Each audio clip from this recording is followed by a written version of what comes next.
do all of you agree? Can we, raise your hands, do you agree, please? Okay, perfect. So Lou, can you provide that? Now, what else? Line 12 to number 7. Yeah, 12 to number 7. Okay. Thanks. Want to just talk about line number 11. So ensure safe routes to school are available, and then Councilwoman Parity wanted to add funds as the tier 1 active infrastructure projects identified in safe routes to school. I would like to advocate for essentially not only adding that, but making it like number 1. So I think the failure of the administration for the entire 6 years I've been here to adequately fund or implement the Safe Routes to School program has to stop. And so I think if there's a way for us to strengthen this priority, I do believe, not that we have been presented this, but I do believe, I've heard rumblings, that the administration and DOTI are looking at a larger program for implementation of Safe Routes to School in a more strategic way. Not knowing anything about it, I don't know how to bring that into this conversation. But I do think that we have to fund Safe Routes to School, and we have to create safe routes for all of our schools, for all of our kids, and they are not safe now. So I think we need to be more explicit, as Councilmember Perry recommends here, in how we address that particular one. The second suggestion, Councilmember Sawyer, as you also out of your office fund traffic studies, I have funded a traffic study specifically around Teller Elementary in Congress Park that interestingly, less than 10 years ago, Congress Park was a choice out neighborhood, and now because of the reputation, it's now a choice in neighborhood. So, as in, people come from all over the city to go to Teller Elementary. Kids, elementary school kids, come from all over the city, but you get the idea. And that has created even more traffic concerns, and we funded the study, got some recommendations. DOTI participated with that process, and no changes have been. No changes at all have been made. And these are small children. They should be focusing on becoming our future leaders, as opposed to worrying about if they're going to get hit and killed by a car.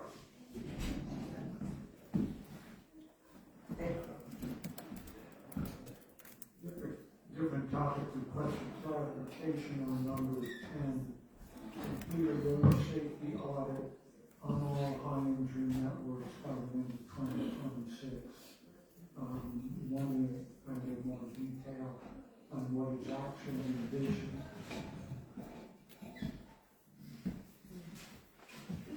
So that was from last year, and on 38th Avenue, we did a road safety audit, which made recommendations, and the recommendations were low hanging fruit, change timing on certain intersections, and then mid was build ball belts, and then like the one that's in the bond, like advancing in the bond is reconstruct 38th Avenue. But I think if we really want to get to Vision Zero, if that's really our goal, we need to have a road safety audit done so that we know what needs to be adjusted on those roadways. And we're not prioritizing road safety audits on our high injury networks, and I think that needs to shift. I think we need to prioritize road safety audits on our high injury networks so we can get to Vision Zero. Yeah.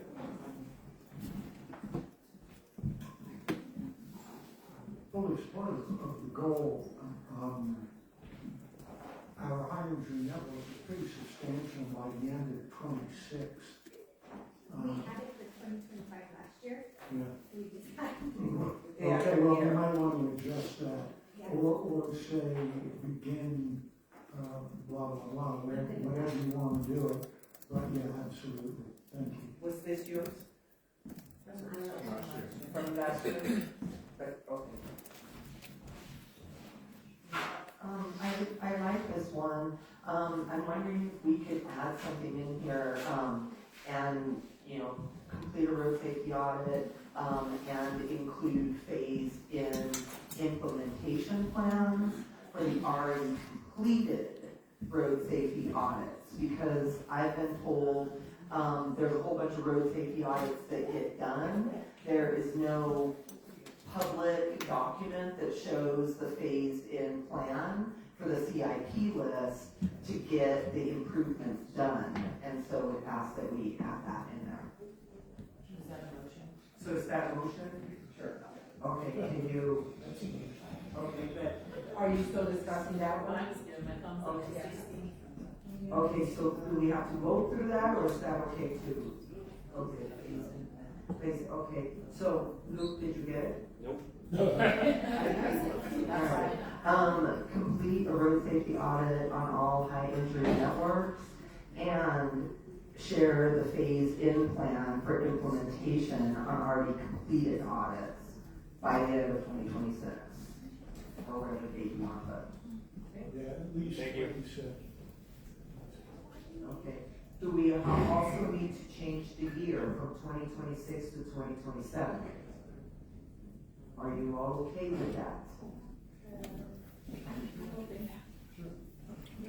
Okay, so you can raise your hand, everybody's okay, changing 2026 to 2027? Literally, look what just happened. Okay, okay, Yeah, I mean, it's, okay, and you got that? Yeah. What? I would know if my sister Yes. Right here, so I don't want to. I would prefer that we not push it back a year, and that we keep 2026, because it's important, and we're talking about high injury networks, and so, to your point around the Vision Zero, I just think pushing it back again, we might do the same thing next year when we come back to this conversation, so I prefer that we keep it sooner rather than later. well, it was set up for 2 years last year, so it was set up for 25 and 26. And now we're a year down the road, and so we're saying now, because I can't imagine we can come close to getting that work done in a year. So no work is being done right now, so you think it's gonna be Well, 2026, 2027? Another one of those things that's kind of challenging to know. It'd be helpful if we could get a report from Donnie. Okay. So, okay, can you hand it over to? And that's, I think, where Councilmember, my gosh, Gilmore was talking about, having clarity. Wow, okay. I need food. Right? I need food. So I think that's the addition, that's the amendment to this, and that's why I think that 2027, 2 year, because getting the clarity as to where we're at, to report out, is now also part of this description, not just simply a date. Okay, so, so then, does that mean we're changing to 2027? I'm good. Okay, do we have to vote about it? Gilmore's. You've talked us too long about negotiations. So could we, because we know the road safety audit is gonna take longer, can we put that one to 2027? But the share phase-in plan for implementation, that means something that honestly should be doable by the end of 2025, but we can play along by the end of 2026. Okay, do you have that? Do you have some dates? Lawyer Sawyer. Lawyer, yeah. Then it will be possible for 5 years. Okay, so two things. I agree with Councilwoman Lewis and Councilwoman Gilmore. I think we've given the administration plenty of time, and I think it's time to make it clear that we're out of patience. Number two, so I say to leave it at 2026. Number two, the road safety audits that have been completed on the high injury network went to the connectivity bond committee, looking at you, Heinz, because I think you sat on that committee. And maybe Councilmembers Watson and, yes, Cashman. So can you tell us, did those get tiered? Were they all, so two questions for you, were they all packaged together in one? And then, or were they separated out? And number two, did they move forward in tier one recommendations from the connectivity committee? So I think knowing whether those, the implementation piece from the RSAs that have already been completed on the high injury network is potentially maybe included in the bond package might be helpful for us to make a decision on ranking.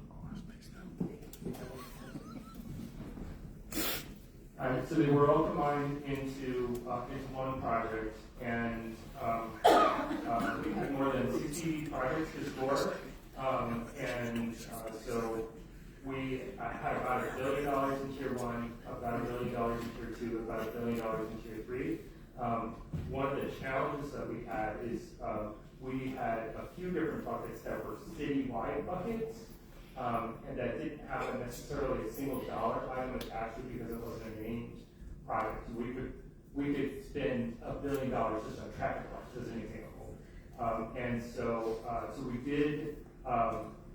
did provide a recommendation that the citywide projects have a percentage of all the funds allocated to the transportation bond. So the recommendation was 30%. So exactly what that dollar amount is kind of depends on the amount that the executive committee provides to transportation, assuming they take our suggestion. So and I think Councilmember Cash wants to add more. He was on the committee. Yeah, I think the direct answer to your question, we don't really know what's in those big bundles yet. Yeah. You know, they're estimated dollars in some cases, and then they'll figure out what projects they're going to include. I ask that when the ultimate list is going to be made up, that it be done in collaboration with council members, which received a rather substantial yawn from the city staff. See how that unfolds. So the answer is yes. Okay, so let's go in. What do we do here? Do we keep it like this, or do we just say it has to be 2026? I understand the explanation from Councilman Cashman that this is a 2-year project, etc. But do we need to add 2027? Well, 2026 is, we've got 2027 about the road safety network audits, but Councilman Gilmore wanted implementation on completing audits by the end of 26, which I'm comfortable with. Okay, but I know Councilwoman Sawyer, you want to, okay, you're fine, you're fine, okay. Anything else concerning this goal? Yes.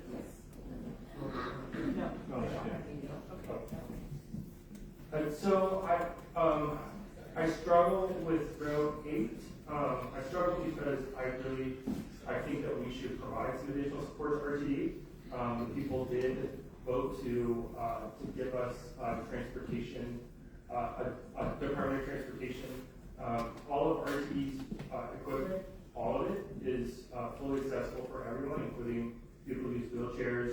Our microtransit program is not, does not have every vehicle fully accessible. So I certainly want us to have access in communities that haven't historically had access, which all 3 of our transit loops are. I struggle that once these transit programs become successful and we don't have, so we're not having a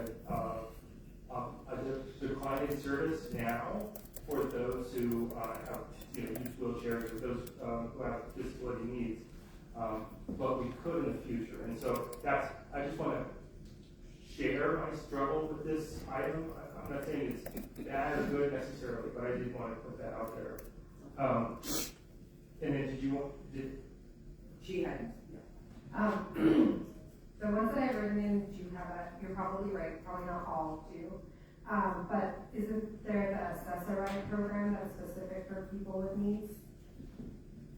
it's terrible. How? It's I don't know how to use this. yeah. So there's the Accessoride and then there's the Accessicab. The Accessoride program, you cannot do same-day travel. You have to. So if you want to go, visit your your doctor or go to the grocery store, you have to plan in advance. You also have to, you can't do same day. You also have to go when they want to pick you up, and the window is usually about 2 or 2.5 hours before your appointment. You also have to tell them in advance when you're going to be picked up to go back, and you don't know how long the driver's license office will take, but you have to, and then they might pick up other people along the way. I had it for 3 years, and I would still miss appointments, even though they picked me up 2 or 2.5 hours early, because they would, because there would be other people they pick up along the way. Yeah. Thank you for sharing that, that's terrible. But I would say, why don't we include funding for making all vehicles accessible as part of that line item? Expand Denver, so it'd be expand the Denver Connector Micro Transit Program and, or comma, provide funding to make all vehicles accessible and support neighborhood focus versus the last mile food access transit initiatives. Is that, you wanna discuss that? I just want to add, the vendor we use for the microtransit program is responsible for acquiring the vehicles. So Denver is not, paying for, it's not our fleet. That said, I think it is a good question around whether the vans, can accommodate, wheelchair access, and I don't know if they do. When I'm thinking about expanding, I'm thinking about geographic expansion, because West Denver connector geography is not full neighborhoods. Half of Westwood gets served, a portion of Ruby Hill, I think there's a split of neighborhoods. So expand for me was to make those whole neighborhoods part of the program, as opposed to a new location, adding a new entire geography. I feel like the 3 that they're at need to make sure that they're working well, and I feel like Montbello and GES has proven success. It just launched this year in West Denver, so but that was my sense of expansion, was just the geography of the West. So with that, can we keep it like this, or do you still wanna propose the addition? I will Councilwoman? defer to Heinz. I'm okay with keeping it as is. I wanted to share the, oh, sorry. Yeah.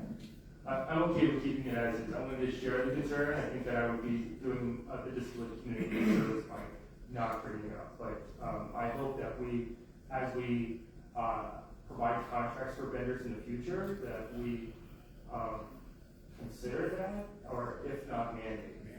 Yeah. Yeah, I was gonna say. Okay, Councilwoman Sweet.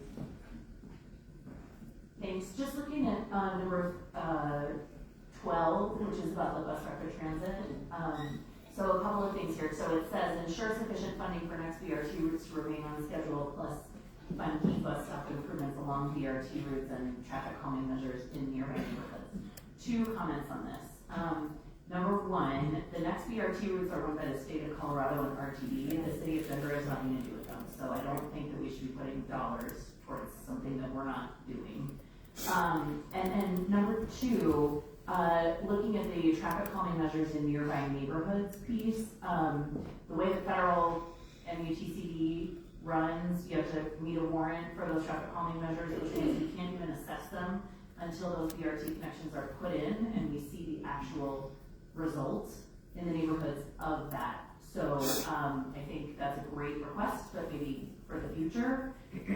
For the Colfax BRT, which we are running as the city of Denver, we are building with our dollars and several others, is that there was already a safety study done. It's called the East Avenues Safety Study. Dottie went out, I happen to know that it was March 13th, and did a public meeting on it where they looked at 13, 14, 16, and 17. So it is a question of the implementation of what was recommended in that study. The study itself is already done. It is a bond project. I don't know connectivity community representatives if you talk about that in the bond project and if you move that forward as a tier 1 for 13, 14, 16, 17 and implementation of the East Avenues traffic study. But I will say that I'm not sure that we need to put this in here and spend our 20 points on it because I think it's already sort of in process. So you're asking to eliminate it all, or just? Well, it's not Yeah. mine, so I don't feel comfortable asking to eliminate it, especially since Councilmember Parody's not here to, like, That's talk fine. it through. But I do think, I'm not sure that it's, Yeah, and the 30 million is not, okay. that 30 million is the number from the East Africa Traffic Yeah, Study. okay, you do have, and then we'll go to, Lewis, and then. I did, Councilman Sawyer, there's not any amount of funding that the city can provide that would put the federal board or VRT on schedule. Because of, you know, Okay. You don't have to go to. although I do like the second part of that, because one of the problems I have with VRT and the public does, and I used to work at RTD, and I'm familiar with when West Corridor opened and the Gold Line opened, that when a rapid transit facility opens, one of the things that makes it rapid is that it consolidates the stops. Yeah. So VRT on Federal is going to have key stops along the way, but it's going to eliminate the stops in between where the local service now stops to pick people up. So the same thing happened when the W line opened. Some of the stops on West Colfax, believe it or not, they expected people who live north of Colfax to walk down to the Knox station or the Perry station, and that's just they're not going to do that. So I would like to see the second part maybe stay in, or keep that in mind when we allocate points. Funding key bus stop improvements along the BRT would make it easier for people in the neighborhoods to get to the fewer number of stops. Let me do Lewis, and we're out of time. So I have a few things. One, Councilmember Parody is really insistent about the BRT, so we are going to have to keep it up because she's already assigned some points to it. I also had, a topic here as well that I wanted to add to, but I wanted to respond to much earlier, your comment about folding, that's what it was. You had commented that you would be okay with folding the safe routes to school. Councilwoman Perry is okay with that as well, so if the group wants to consider that, she's good with that as long as it's as specific as she included into the original. The safe, It's, Item which? Item 11, it's line 11. So basically, to hold the fund 10 of the tier 1 active infrastructure projects, is that what she's? So the safe routes goals could be voted into the newer proposed safe routes goal that is more specific. I don't know about this. I just to connect those two sentences. So connect these two sentences, that's what she's saying, okay. Yeah. Can you get that? Okay, cool. Is And then what else? everybody else is good with that? Yeah, they are, okay. And Okay. what's the next one, line item? So, I'm talking to multiple documents in that. Apologies here. 14. This one is with Councilmember Perry and I. And it's to prioritize the signal timer changes to allow for leading pedestrian intervals whenever possible without having to replace the traffic signal. So just some background on programming traffic lights with a leading pedestrian interval of 3 to 7 seconds walk time before a light changes is a low cost intervention, and that's from the Federal Highway Administration estimated $200 per light, and that can reduce pedestrian crashes by 13% or more, according to the Federal Highway Administration. The systematic LPI changes across the city would also better enable DOTI to inventory the lights and infrastructure that cannot be reprogrammed due to the age or other reasons, which we're dealing with these folks. This would help council offices understand what lights or infrastructures and their districts are highest priority for replacement in the future when the outlook looks a little better with our budget. And then the LPI reprogramming task could also be added onto many other DOTI projects without significantly adding to that project time. And Councilwoman Perry wanted me to share that she would be comfortable for that one if we folded that, for the infrastructure, if we folded that one into the first retain goal at the very top. Oh, the first retain goal. Correct. Number 7. Invest in achieving Vision Zero goals, and I'd be fine with that as well. Okay, So number 11 to put it into number 7, is that correct? Number, 14. 14, I'm sorry, number 14 to put it into number 7. Is that okay? And that comes from you and her, so. Correct. Luke, did you make that? Okay. And,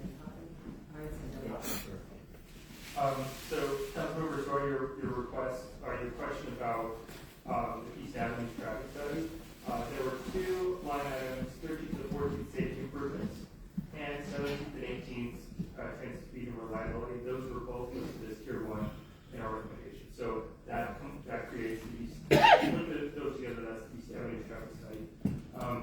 I also wanted to chat about the last line item, 14, ADA. In 2017, the city of Denver entered into an agreement with the Department of Justice, which may or may not be a going concern soon. We don't know. The federal level is just doing the federal thing. But as I understand it, that agreement expires, or is done at the end of this year. And I think Councilmember Sawyer sent out an email with the compliance percentage of city-owned buildings, and so it wasn't 100%. So I'm concerned about the city's exposure or potential liability because we are not fully DDA compliant. So I didn't know that she was going to add this line item, but I certainly support it. Okay, let me go with Unless those were, is that for the ADA piece? Okay. Then I'll go after the Okay. ADA. So you first and then. Thank you, and I appreciate those comments. Those did, a lot of those programs did come through, our projects did come through the bond committee, and were prioritized.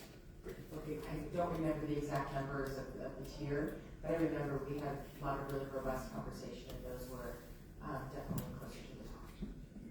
I had a meeting yesterday with HRCP, and they just had a meeting this past week with the Department of Justice regarding the ADA lawsuit. And so I would encourage you to reach out to their executive director to get an update. It sounds like there is a plan forward, and we're on target from what I understand. I happen to be asking a question about something else. They just said that they met with them, but the hard part, what she said in the conversation, and everyone who's their point of contact who they've been working with on the ADA issue is going to be let go at the end of the month. Their replacement, who has been tracking it behind them, is going to be let go next month, and then they don't have a replacement yet, and so she honestly didn't know what would happen with the ADA, and it's the part of DOJ with this, because they think in 2 months, every single contact that they've had with Denver, no one will be there anymore. So that is a bigger concern in that regard. And that just happened to ask a different question yesterday in a briefing and related to that, and that's what I heard. So that's hot off the press. Wow. And this was on a separate topic, on number 13, for bikeways, pedestrian infrastructure, and road safety. I wanted to also do a plus on this. I think this is essential. We 13. I think it's essential. I think our residents have been expecting from Dottie these bikeways. They are prioritized within our infrastructure bond process, but I think it's important for us to elevate these as council priorities. And I know practically every week we have folks come to council asking on each of these items. I think it's smart. Councilman Perry listed, and putting all three together makes sense. And once again, they're part of the bond priorities. And Councilwoman Lewis, and then we'll go into voting. Yeah, I forgot to mention for Councilwoman Parity that these all came from the Dottie Advisory Group board budget, I'm sorry, the letter, yeah. And then also on the 6-year CIP list. Okay, so if there's no more discussion, let's go ahead and vote. And that will be on time to have lunch at 12:30 and conclude lunch at 1:30. Remember, everybody in the room, the council members are voting to not get